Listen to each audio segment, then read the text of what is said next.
Hello, Linn-Mar. For the 142 of you that don't know me, my name is Tom Dobbs and I get to be your school resource officer. I'm here today to talk to you about ALICE. Now, most of you, especially the staff, are well versed in the concept of ALICE, but to keep everyone on the same page, today we're going to go over an in-depth view of what ALICE means, starting with the letters A, L, I, C, and E. And those stand for, as most of you already know, alert, lockdown, inform, counter, and evacuate. With the A component, we're going to talk about alert. Alert is as it sounds. You have to alert people that there's a problem within your building. Most times when I talk ALICE, it is to school students and staff. But I've been known to talk to church groups, civic centers, city halls, businesses, banks. Any business you can think of probably has a reason to be concerned about ALICE. In this great world we live in, unfortunately, bad things happen to good people throughout our country, whether it's a movie theater, a shopping mall, a restaurant, a place of worship, or even a school, as seen in Florida. So with alert, we need you to let someone know that something's going on, whether it's a call to 911 to give an idea of what's going on, or in a school setting, letting people know that there is a problem within your building, an active intruder, a shooter, a terrorist, whatever the case may be. If there was a fire in the building, the fire alarms would go off and you know what to do. You've done this several times ever since you were in kindergarten, 4 times a year. With the alert component of ALICE, we want people to know that something is going on and they need to act on their own behalf to promote their own survivability. With the alert component also, whether it's that 911 phone call, we'd rather have 300 phone calls to the police department letting us know of an active shooter rather than no calls because no one called. But first and foremost, you have to let your fellow students and staff know that something's going on in the building. With the empowered feature of alert, you can let people know. If you see something, you see someone in your building that doesn't look right, maybe they have a weapon of some sort, activate your ALICE protocol. If you have any questions on what that looks like, feel free to reach out to Mr. Robertson, Mr. Gustafson, Mr. Niedert, Mrs. Belt, Mr. McCauley, or Mr. Eastman, or any of the staff here at Linn-Mar. They can help you with that component. Also with the alert, we want that real-time information. If you are feeling that leaving the building is your best bet, get to a safe spot and then call 911. We want your safety to be first and foremost. That's why the alert component is so valuable. Now with the rest of the pieces of ALICE, it's not a checklist where you start with A, alert, then lockdown, inform, counter, and evacuate. It's your being able to choose what best tool suits you at that time to, again, promote that survivability. You'll probably hear me say that a lot, but that's the key of ALICE, promoting survivability. It's not just the liability aspect of people locking down and staying in a room and having others try to find them and get to them. We want you to have those options and then make your best choice at the time. Assess and react. So after alert, in the ALICE acronym comes lockdown. Now we as a police department are not opposed to lockdown. It's a great source to start the conversation. It's a one-word command. Even if you've never been through an ALICE drill before, it's pretty easy to figure out what lockdown means. Lock the doors, silence your cell phone, turn off the lights, get out of the line of sight, and remain calm as the police, the first responders, the sheriff's office, state patrol, there will be 100 officers en route your location in the event of an ALICE type situation. I'll be honest, it'll look like a donut convention, there'll be so many cops. I said it, donuts. Regardless, with the lockdown, I would like to see every single door and every single school locked at all times. That's just me. Safety is not convenient, and convenience isn't safe. I get it when I talk to elementary buildings. A lot of elementary teachers feel all they would be doing all day long is unlocking the door, opening the door, shutting the door, locking the door, opening the door, locking the door over and over again. But in a high school setting, I was here at Linn-Mar just a couple weeks ago doing a health class, and I was delighted to see that the classroom door was locked as I tried to make entry into the building just to teach a class. I know it's not the easiest thing in the world to do, but if it can slow down a would-be bad guy even a couple of seconds, those seconds might be all the difference in what? Promoting your survivability. So with the lockdown component, I want to clarify. Lockdown and lockout are two separate entities. Lockdown means something's in the building, you can't get out of the building, and you're going to make your area a bunker. You're going to shelter in place, you're going to fortify that door, those windows, no one is coming in your space. And we'll deal with that later if they do come in that space. But that's what the lockdown is. A lockout, rather, is if there is a problem outside. Maybe there was a bank robbery and the police are chasing an armed subject through the Linn-Mar area. In that case, we would notify the office to go into lockout, where business as usual inside the campus, but outside the campus we wouldn't be letting anyone inside the building, and we'd be mindful for staff to be aware of people trying to get into the building that don't have business coming into Linn-Mar. That's what a lockout is. Most schools here in the city of Marion are in a lockout mode, essentially. You can't just walk into the building, you have to be buzzed in. That's the difference between lockout and lockdown. Again, lockdown is not your end-all be-all. It's not the only tool in the toolbox. If any of you have ever had to change a flat tire, you know what it's like. You need tools, plural, S on the end. With lockdown, that cannot be your only tool in the toolbox. Just like if you're trying to change a flat tire with a hammer. If that's the only tool you got, you're not going to be very successful. That's why we want to encourage lockdown, but be mindful of what other options you might have in an active shooter type situation. If lockdown's your only option, make it the most effective, beneficial lockdown that you can manage, that no one is getting inside that room. Think about the classroom you're in right now. What do you have available to you that you could lock down that classroom? No one's getting in or out until the cops get there. I want it to be so effective that even the cops can't get in. Some of you went to Excelsior last year and you had Mr. Shipley talk to you about lockdowns. I've seen some very beneficial examples of what a lockdown looks like. I saw some that weren't so great, but at least it was a topic of conversation. It was an opening into why we do lockdown and how we can do lockdowns better. In the room you're in right now, what do you have closest to the door? Is there a bookcase? Is there a desk? Is there a heavy cabinet? Something that you can put in front of that door. The bad guy, and oftentimes I'll say bad guy because statistics show it's a white male, age 15 to 19, that's an active shooter. When you think about high school settings, you have a lot of students that are age 15 to maybe 19, 18 at least, that are male demographics. So in a situation like that, high schools above most areas need to be thinking about their ALICE protocol and what they could do. Again, in this wonderful world of ours, we've seen a lot of situations where ALICE has taken place, not just schools. But as your school resource officer, I want you to be safe, and here it comes again, promote that survivability. So with the lockdown, what do you have available to you that you could use? Guys, are you wearing a belt? Ladies, maybe socks or shoestrings or something that you can tie your door down, making sure they cannot get in. You want to make sure that they're not going to be able to get in your door within 20 or 30 seconds. We've all learned from Columbine as a police officer, we're not going to sit and wait for the SWAT team to arrive. In an active shooting situation on a campus, we are going to, again, barring what you've seen in Florida, as your school resource officer, I am coming through that door. You are all my kids, and I want to keep you all as safe as I can for as long as I can. We're not going to wait. In Sandy Hook, the first officer on scene was within 2 minutes of the call of service. The bad guy then neutralized himself, and no one else got injured. So we're going to do the same thing. We're going to come into this building as fast as we can to neutralize that threat. With the lockdown, could the bad guy get into your classroom if he had 20 minutes or 30 minutes or even an hour? Yes, eventually they could get through that barricaded lockdown doorway that you've hunkered behind.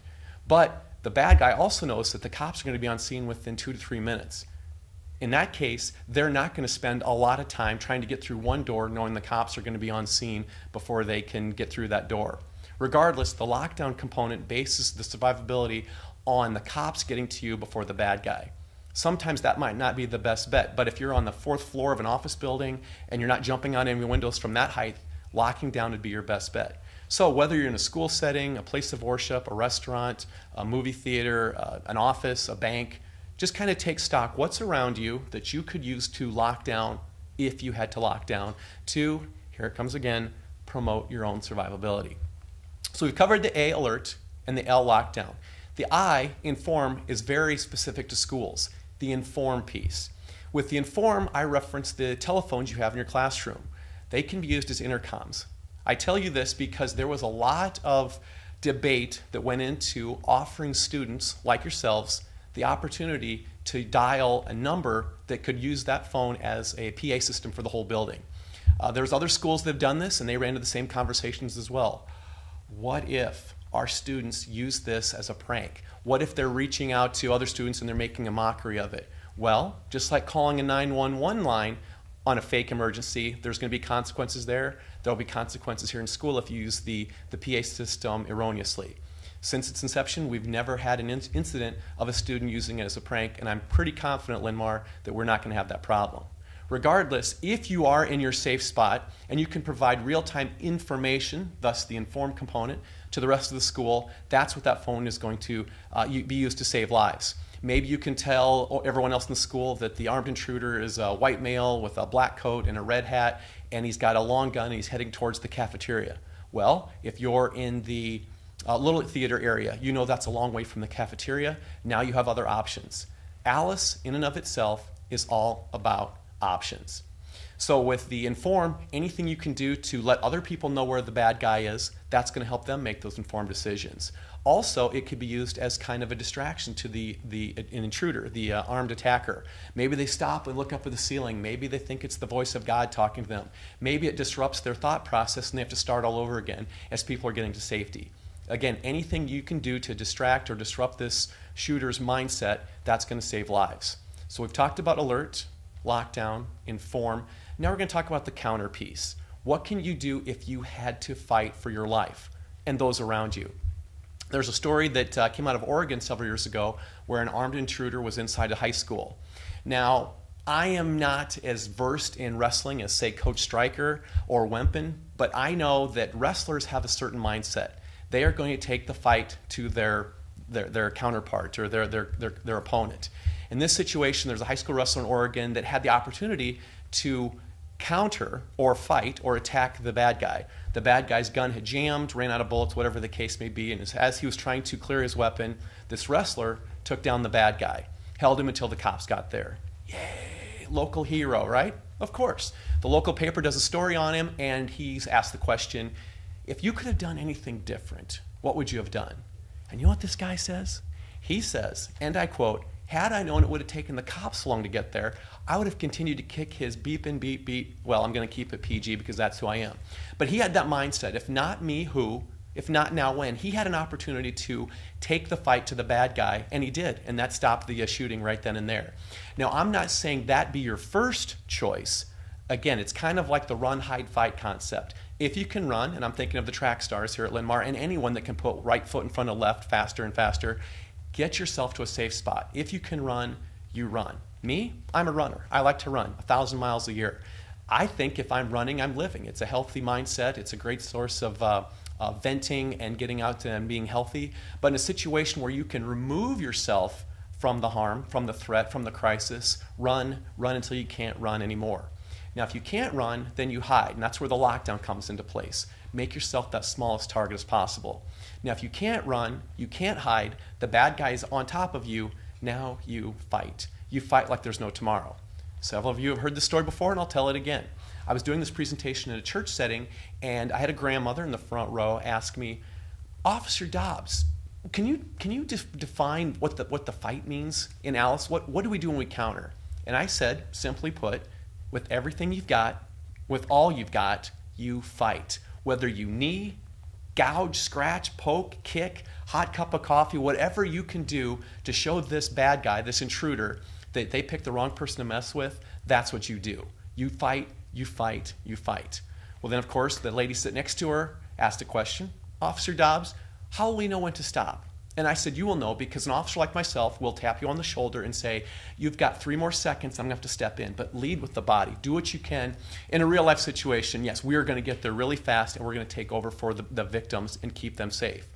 But with the fight component, you have to keep in mind, let's say you can't get locked down in your room. The bad guy's coming through the door.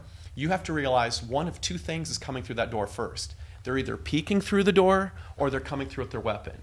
If you can't lock that door, barricade it, you have to take up a position side of the door away from the door handle.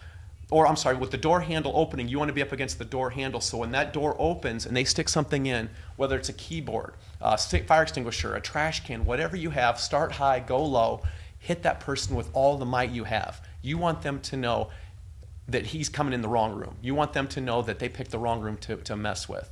That's what the counter is about. If the person does get into your room, do something. Doing nothing is the absolute worst thing you can do. When Virginia Tech happened in 2007, there was an ROTC student, Matthew Laporte. Matthew was in a classroom wearing his ROTC type uniform, but he had no weapons on him. He just had his mind and his mindset. The shooter came in with a weapon in each hand, and the ROTC candidate, Matthew Laporte, fought the intruder. He fought him with everything he had. Unfortunately, Matthew got shot.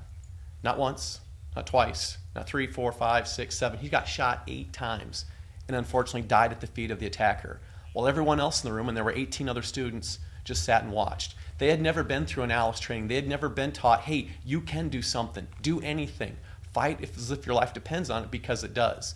Had 4 or 5 or 6 other students in that classroom at Virginia Tech came to Matthew Laporte's aid, I have no doubt it would have been a different ending there at Blacksburg, Virginia, the day Virginia Tech happened. Again, that's what the fight is all about. Whatever you got, arm yourself, whether it's a can of soup, a purse, car keys. Again, the fire extinguisher, spray it, hit them with it, throw it at them as you run by. Do anything that's going to promote, here it comes one more time, promote your survivability. The final letter of Alice is E, evacuate. This one is probably done first more than last, but just the way the Alice word is comprised, E is at the end. But running is probably your best bet. If you can get to a safe spot, the bad guy, historically, knows they're not leaving under their own power. They're either going in an ambulance with 30 cops riding on board, they're leaving in the back of a police car with handcuffs and 20 cops on board, or they're leaving with the coroner's vehicle in a body bag. They're making their stand, they're making their statement. They know historically they're not leaving on their own.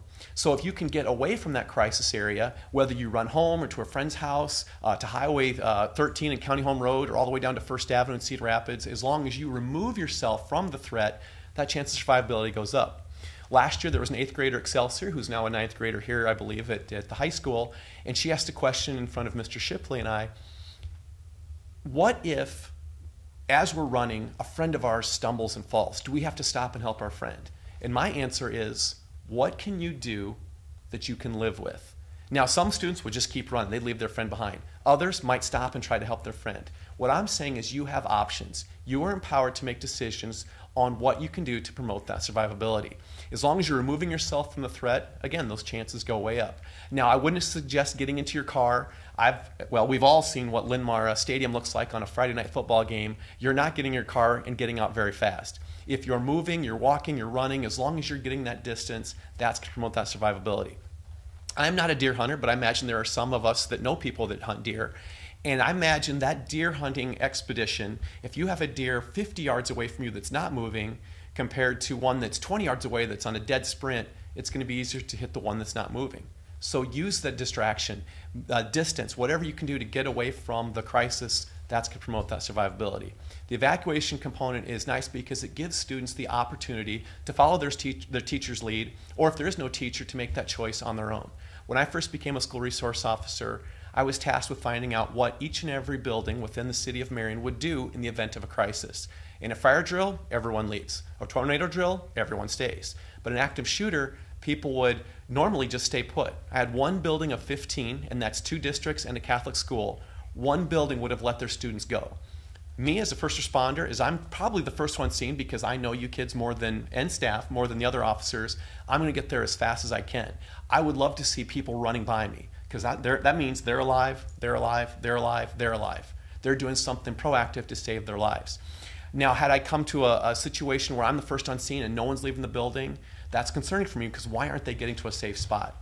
That's why the evacuation component is huge. It gives you the opportunity to be thinking, how can I get out of this room? Are there 2 doors, a window? How do my windows open? Do they slide up? Do they swing out? Do they crank? Or maybe they have a window you have to break out. The window is part of the building. I want you to have those options. So in conclusion, Alice, alert, lockdown, inform, counter, evacuate. What could you do if you have to? What would you do if you needed to? We need you to realize you have those options to make life-saving decisions. What can you do right now? Again, whether you're in a school, a restaurant, an office building, a doctor's office, just take note. Where are my exits? How could I get out if I have to? Just like on an airplane. You get on board, the flight attendant says your closest exit may be behind you. You look behind you to the left, you look behind you to the right. Okay, I know where those are at. You go back to reading your magazine or the in-flight information packet, whatever the case may be.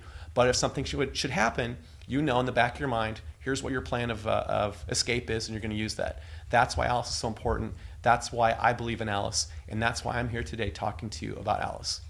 Thank you, Linn-Mar.